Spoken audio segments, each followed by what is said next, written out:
அனைவருக்கும் வணக்கம். நான் உங்கள் அறிவழகன். இன்றைக்கான வீடியோவில் நம்ம என்ன பார்க்க போகிறோம் அப்படின்னு பார்த்தீங்கன்னா, ஆர்சி போட் எப்படி பண்ண அப்படிங்கிறத பற்றி நம்ம பார்க்க போகிறோம். இந்த ஆர்சி போட் வந்து பார்த்திங்கன்னா, இதுக்கு முன்னாடி நான் ஒரு 2 போட் பண்ணியிருக்கேன். அந்த 2 போட்டுமே வந்து பார்த்திங்கன்னா சரியாக ஒர்க் ஆகலை. அதாவது பார்த்திங்கன்னா தண்ணியில் போகும், பட் நான் எதிர்பார்த்த அளவுக்கு அது ஒர்க் ஆகலை.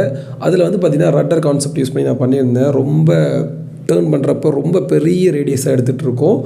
ஆனால் காம்படிஷன் போகிறவங்களுக்கு வந்து பார்த்திங்கன்னா ஷார்ட் டேர்ன் எடுக்கிற மாதிரியான போட் இருந்தால் ரொம்ப அட்வான்டேஜ். ஈஸியாக நம்மளால் வந்து அந்த ஈவெண்ட்டை வந்து வின் பண்ணிட முடியும்.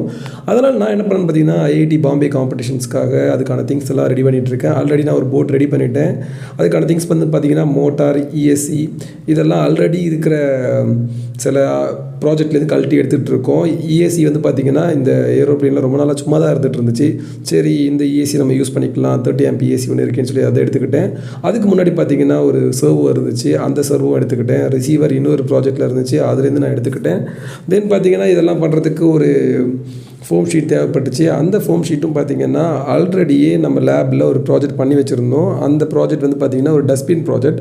அந்த ப்ராஜெக்டில் இந்த ஃபோம் ஷீட் இருந்ததாக ஒரு ஞாபகம். அந்த குப்பையிலேருந்து போய் அந்த ஃபோம் ஷீட்டை எடுத்து யூஸ் பண்ணிக்கலாம் அப்படின்னு பிளான் பண்ணோம். ஸோ இப்போ நம்மக்கிட்ட பார்த்திங்கன்னா ஃபோம் ஷீட் இருக்குது, சர்வோ இருக்குது, மோட்டார் இருக்குது, எல்லாமே இருக்குது. ஸோ இதெல்லாம் யூஸ் பண்ணி ஒரு போட்டை வந்து பண்ணிகிட்ருக்கேன். இதுக்குன்னு எந்த ஒரு டெம்ப்ளேட்டும் நான் யூஸ் பண்ணல. ஆல்ரெடி பண்ண போட்டோட எக்ஸ்பீரியன்ஸ் வச்சுக்கிட்டு நானே ஒரு போட்டு வந்து இந்த ஃபோம் ஷீட்டில் டெம்ப்ளேட் வந்து ரெடி பண்ணிக்கிட்டு இருக்கேன். ஸோ இந்த டெம்ப்ளேட் ரெடி பண்ணி முடிச்சதுக்கப்புறம் இதெல்லாம் நம்ம ஃபிக்ஸ் பண்ணி போட்டை வந்து நம்ம டெஸ்ட் பண்ணுறதுக்காக கொண்டு போகணும். இந்த போட் வந்து பார்த்திங்கன்னா ஸ்டார்டிங்கில் நான் நினச்ச அளவுக்கு அது பர்ஃபார்ம் பண்ணல. அதில் நிறைய ப்ராப்ளம்ஸ் வந்துருந்துச்சு. அதுக்கப்புறம் என்ன பண்ணேன் அப்படின்னு பார்த்திங்கன்னா, அந்த போட்டில் வந்து கொஞ்சம் மாடிஃபிகேஷன் பண்ணி ட்ரை பண்ணி பார்த்தேன். ஆனால் பார்த்திங்கன்னா ரொம்பவே ஒஸ்ட்டாக தான் பிஹேவ் பண்ணிகிட்டு இருந்துச்சு. அதாவது போட் நீங்கள் பார்த்துருக்கலாம், அது நார்மலாக போகிற மாதிரி இருக்கும், பட் நான் எதிர்பார்த்த அளவுக்கு போட் வந்து ரன் ஆகலை அப்படிங்கிறத நான் ஃபீல் பண்ணேன். என்னுடைய ஃபஸ்ட்டு கான்செப்ட் என்ன அப்படின்னு பார்த்திங்கன்னா, ஷார்ட் டேர்ன் அடிக்கணும். அதுதான் நம்மளுடைய ஃபஸ்ட்டு கான்செப்ட். ஏன் அப்படின்னு பார்த்திங்கன்னா, ரேடியஸ் ஜாஸ்தியாக டேர்ன் பண்ணுற மாதிரி இருந்தால் ஈவெண்ட்டில் நிறைய அப்டக்கல்ஸ் வச்சுருப்பாங்க. ரொம்ப பக்கமாகவே இருக்கும் அப்டக்கல்ஸ். அந்த அப்டக்கல்ஸில் இடிச்சதுன்னா உங்களுக்கு வந்து ஒரு தடவை நீங்கள் அப்டக்கலை ஹிட் பண்ணுறப்போ உங்களுக்கு வந்து 5 செகண்ட்ஸோ இல்லை 10 செகண்ட்ஸோ ஆட் பண்ணிவிடுவாங்க. சில இடத்துல போய் நம்ம லாக் ஆகிட்டோம் அப்படின்னா போட்டை பொறுத்த வரைக்கும் நம்ம ரிவர்ஸில் வரக்கூடாது. ரிவர்ஸில் வராமல் அதை நம்ம எடுக்கவும் முடியாது. ஸோ நம்ம ஹேண்ட் டச் கணக்கு வரும். ஹேண்ட் டச் பண்ணுறப்போ இன்னுமே நமக்கு பாயிண்ட்ஸ் ஜாஸ்தியாக ஆட் பண்ணிடுவாங்க செகண்ட்ஸில். ஸோ அதை நம்ம அவாய்ட் பண்ணணும் அப்படின்னா நம்மளுடைய ஃபஸ்ட்டு கான்செப்ட் வந்து பார்த்திங்கன்னா ஷார்ட் டேர்ன் அடிக்கிற மாதிரியான ஒரு போட்டை ரெடி பண்ணுறது தான் நம்மளோட அல்டிமேட் எய்ம்.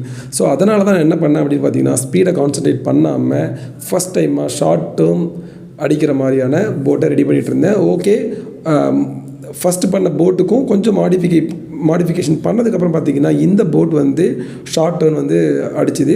இந்த போட் வந்து ஒரு மினிமம் ஸ்பீடில் தான் போகும். அது மட்டும் இல்லாமல் இதில் எந்த ஒரு ப்ராப்ளமும் இல்லை. கரெக்டாக பாயன்சி எல்லாம் மெயின்டைன் பண்ணி, சிஜியும் கரெக்டாக மெயின்டைன் பண்ணி ஒரு போட்டை ரெடி பண்ணோம். இந்த போட்டு வந்து நல்லாவே ஷார்ட் டேர்ன் பண்ணுச்சு. ஆனால் கொஞ்சம் லெங்க்த்தாக இருக்க மாதிரி ஃபீல் ஆச்சு இந்த போட்டு. இந்த மாதிரி லெங்க்த்தாக இருக்கிறப்ப நமக்கு என்ன ப்ராப்ளம் வரும் அப்படின்னு பார்த்திங்கன்னா, டேர்ன் பண்ணுறப்போ அந்த அப்டக்கலில் போய் இடிக்கிறதுக்கான சான்சஸ் இருக்குது. ஸோ போட்டோட சைஸும் சின்னதாக இருக்கணும். அதே டைமில் உங்களுக்கு வந்து போட்டு நல்லா ஷார்ட் டேர்னாகவும் திரும்பணும். ஸோ அந்த மாதிரி போட்டு தான் நமக்கு தேவை. லெங்க்த்தான போட்டு ஷார்ட் டேர்ன் பண்ணுற மாதிரி இருக்கிறதுனாலையும் நமக்கு டிஸ்அட்வான்டேஜ் இருக்குது. ஸோ இந்த போட் இப்போ நான் பண்ணிகிட்டு இருக்கிறது பார்த்திங்கன்னா, இப்போ நீங்கள் பார்த்துட்டு இருக்கிறது கொஞ்சம் லெங்க்த்தாக இருக்கும். இந்த லெங்க்த்தாக இருக்கிறதுனால என்ன பிரச்சனை அப்படின்னு பார்த்திங்கன்னா, ஷார்ட் டேர்ன் பண்ணுறப்போ நமக்கு வந்து செவுத்தில் போய் இடிக்குது. அந்த பின்னாடி இருக்கிற அந்த இம்பலர் போய் அந்த ட்ராக்லேயே போய் எல்லாத்துலேயும் இடிச்சிட்ருக்கோம். ஸோ அதை அவாய்ட் பண்ணணும் அப்படின்னா நம்ம வந்து அதை ஷார்ட் பண்ணணும் அப்படின்னு நாங்கள் பிளான் பண்ணோம். ஆனால் அதை ஷார்ட் பண்ணாலுமே நமக்கு ஒரு ப்ராப்ளம் வந்துச்சு. இந்த போர்டு இப்போ பார்த்திங்கன்னா ஓரளவுக்கு ஸ்டேபிளாக போகிற மாதிரி உங்களுக்கு தெரியும். அதாவது லெஃப்ட் ரைட் வந்து உங்களுக்கு ரொம்ப ஆடாது. நம்ம வந்து லெஃப்ட் ரைட் கொடுத்தா தான் அதுக்கேற்ற மாதிரி இந்த போர்டு வந்து ஷேக் ஆகி போய்கிட்டுருக்கு. ஆனால் இந்த போட்டில் நம்ம கை வச்சு ஏதாவது ஒரு மாடிஃபிகேஷன் பண்ணோம் அப்படின்னு பார்த்திங்கன்னா டார்க் ரோல் உள்ளே வந்துடும். இந்த டார்க் ரோல் என்ன அப்படின்னு பார்த்திங்கன்னா, உங்களுடைய மோட்டர் கிளாக் வைஸ் டைரக்ஷனில் ரொட்டேட் ஆகிட்டுருக்கு அப்படின்னா உங்கள் மொத்த போட்டுமே ஆன்டி கிளாக் வைஸ் டைரக்ஷனில் திரும்பத்துக்கு ட்ரை பண்ணும். So that is called torque roll. So இந்த போட்டில் டார்க் ரோல் வந்துச்சு. சரி, ஓகே, நான் வந்து ஒரு பெரிய மோட்டர் யூஸ் பண்ணியிருந்தேன் 1000 kV. அந்த மோட்டருக்கு பதிலாக 2300 kV ரீப்ளேஸ் பண்ணால் அதாவது அந்த டார்க் ரோலை நம்ம அவாய்ட் பண்ணிடலாம் அப்படின்னு பிளான் பண்ணியிருந்தேன். பட் இருந்தாலுமே பார்த்திங்கன்னா அந்த மோட்டரை நான் சேஞ்ச் பண்ணி பார்த்துட்டேன். அப்போவுமே எனக்கு டார்க் ரோல் அடிக்க ஆரம்பிச்சிருச்சு. ஸோ இந்த டார்க் ரோலை இப்போ நம்ம கம்மி பண்ணுறது தான் நம்மளுடைய அல்டிமேட் எய்மாக இருந்துச்சு. நான் என்ன பண்ணேன் அப்படின்னு பார்த்தீங்கன்னா, டார்க் ரோலுக்காக சின்னதாக ஒரு மாடிஃபிகேஷன் பண்ணேன். அதனால் இந்த போட்டையும் சின்னது பண்ணிவிட்டேன். At the same time torque ரோலையும் நான் வந்து இதில் அவாய்ட் பண்ணியிருக்கேன். ஸோ இப்போ டார்க் ரோல் அவாய்ட் பண்ணிட்டோம். நெக்ஸ்ட் வந்து பார்த்திங்கன்னா உங்களுக்கு போட்டோட லெங்க்த்தும் ஷார்ட் ஆகிடுச்சு. நெக்ஸ்ட்டோட இதோட பிரச்சனை என்ன அப்படின்னு பார்த்தீங்கன்னா ஸ்பீடு. ஸோ ஸ்பீடாகவும் இருக்கட்டும் போட். சில இடத்துல பார்த்தீங்கன்னா காம்படிஷனில் உங்களுக்கு வந்து ஸ்ட்ரெச் வச்சுருப்பாங்க, அப்ஸ்டக்கல்ஸும் இருக்கும், அட் த சேம் டைம் ஸ்ட்ரெச்சும் இருக்கும். இந்த ஸ்ட்ரெச்சில் வந்து நம்ம ஸ்லோவாக போயிட்டுருந்தோம் அப்படின்னா நம்மளால் வின் பண்ண முடியாது. அதனால் இப்போ நமக்கு என்ன கன்ஸ்ட்ரெயின் இதில் திரும்பி வந்திருக்கு அப்படின்னு பார்த்தீங்கன்னா, ஸ்ட்ரெச்சில் ஃபாஸ்ட்டாகவும் நம்ம போட்டு போகணும். ஆனால் இப்போ டிசைன் பண்ணியிருக்க போட்டோட ப்ராப்ளம் என்ன அப்படின்னு பார்த்தீங்கன்னா, இது ரொம்ப அழகாகவே ஷார்ட் டர்ன் அடிச்சிடும். At the same time torque ரோலும் இதில் கம்மி பண்ணிட்டோம். பட் ஆனால் இதில் ஸ்பீடாக போகிறப்போ இது வந்து சரியாக பர்ஃபார்ம் பண்ணாது, லெஃப்ட் ரைட் சரியாக மூவ் ஆகாது. ஸோ இதுதான் நான் ஃபேஸ் பண்ண நெக்ஸ்ட்டு ப்ராப்ளம். ஸோ இப்போ நம்மளோட மொத்த கான்செப்ட் என்ன அப்படின்னு பார்த்தீங்கன்னா, ஒரு போட் பண்ண போகிறோம். அந்த போட் வந்து ரொம்ப மினிமம் சைஸில் தான் இருக்கணும். ஏன் மினிமம் சைஸ்க்கு நம்ம போகிறோம் அப்படின்னு பார்த்தீங்கன்னா, எந்த ஒரு அப்ஸ்டக்கலையும் ஈஸியாக நம்ம க்ராஸ் பண்ணணும் அப்படின்னா போட் எவ்வளோக்கு எவ்வளோ சின்னதாக இருக்கோ அவ்வளோக்கு எவ்வளோ நல்லது. ஆனால் போட்டை நம்ம சின்னது பண்ண போனோம் அப்படின்னு பார்த்தீங்கன்னா நமக்கு என்ன ப்ராப்ளம் வரும்னா, டார்க் ரோல் வரும். ஸோ இந்த டார்க் ரோலையும் நம்ம கன்சிடர் பண்ணணும். அட் த சேம் டைம் பார்த்திங்கன்னா போட் சின்னதாகிறப்போ உங்களுக்கு காம்பனன்ட்ஸ் எல்லாம் வைக்கிறதுக்கான இடமும் ரொம்ப கம்மியாகிடும். அதையும் நம்ம கன்சிடர் பண்ணிக்கணும், அதையும் கன்சிடர் பண்ணணும். ஸோ இந்த மாதிரி வந்து இதில் நிறைய கன்சிடரேஷன் இருக்குது. நீங்கள் நிறைய வீடியோஸ் நீங்கள் நெட்டில் பார்த்துருக்கலாம். அவங்களாம் வந்து ஜஸ்ட் லைக் தட் உங்களுக்கு வந்து போட் போகிற மாதிரி தான் காட்டியிருப்பாங்க. ரொம்ப ஃபாஸ்ட்டாக போகும், பட் ஆனால் ஷார்ட் டர்ன் எடுக்காது. சில போட் ஷார்ட் டர்ன் எடுக்கும், ரொம்ப ஃபாஸ்ட்டாக போகாது. ஆனால் நம்மளோட எய்ம் என்ன அப்படின்னு பார்த்தீங்கன்னா, எல்லாமே நம்ம பர்ஃபார்ம் பண்ணணும். இப்போ இந்த வீடியோவில் பார்த்தீங்கன்னா உங்களுக்கு ஒரு டிஃப்ரென்ஸ் உங்களுக்கு தெரியும்.